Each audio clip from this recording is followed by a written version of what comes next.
शिवाजी महाराज उन दिनों मुगलों के विरुद्ध छापामार युद्ध लड़ रहे थे।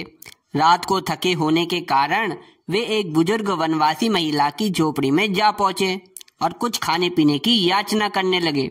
बुजुर्ग महिला ने प्रेम पूर्वक भात पकाया और पत्तल पर उनके सामने रख दिया। शिवाजी बहुत भूखे थे, सो सपाटे से भात खाने की आतुरता में जल्दी जल्दी में अपनी उंगलियां जला बैठे और मुंह से फूंक मारकर जलन शांत करने लगे। बुजुर्ग महिला ने आंख फाड़ कर देखा और बोली, सिपाही, तेरी शकल शिवाजी जैसी लगती है और साथ ही यह भी लगता है कि तू उसी की तरह मूर्खता भी कर रहा है। शिवाजी ये सुनकर हक्के बक्के रह गए। उन्होंने उन बुजुर्ग महिला से पूछा कि भला शिवाजी की मूर्खता तो बताओ और साथ में मेरी भी बताओ। उन बुजुर्ग महिला ने कहा, बेटा, तू किनारे किनारे से थोड़ी थोड़ी ठंडी कौदे खाने की अपेक्षा बीच के सारे भात में तूने हाथ मारा और उंगलियां जला बैठा। यही बेअकली शिवाजी करता है।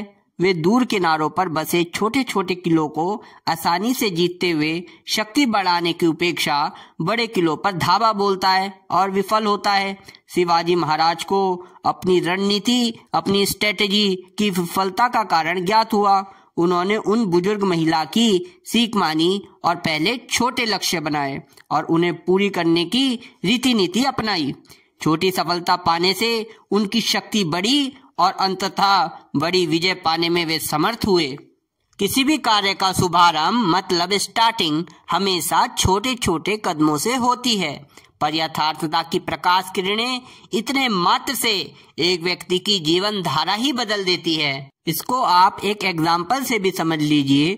अगर कोई विद्यार्थी, कोई स्टूडेंट शुरुआत में ही, स्टार्टिंग में ही किसी बड़े चैप्टर को उठा लेता है, उसका मन उस बड़े चैप्टर को देख के डर जाता है। फिर उस चैप्टर में, यहाँ तक कि उस सब्जेक्ट में उसे बोरियत आने लगती है। वो उस कार्य को टालने लगता है, प्रोकास्टिनेट करने लगता है।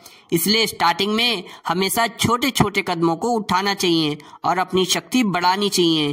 फिर धीरे धीरे अपने कदम आगे बढ़ाने चाहिए और फिर अपने कार्य में तन्मय हो जाना चाहिए।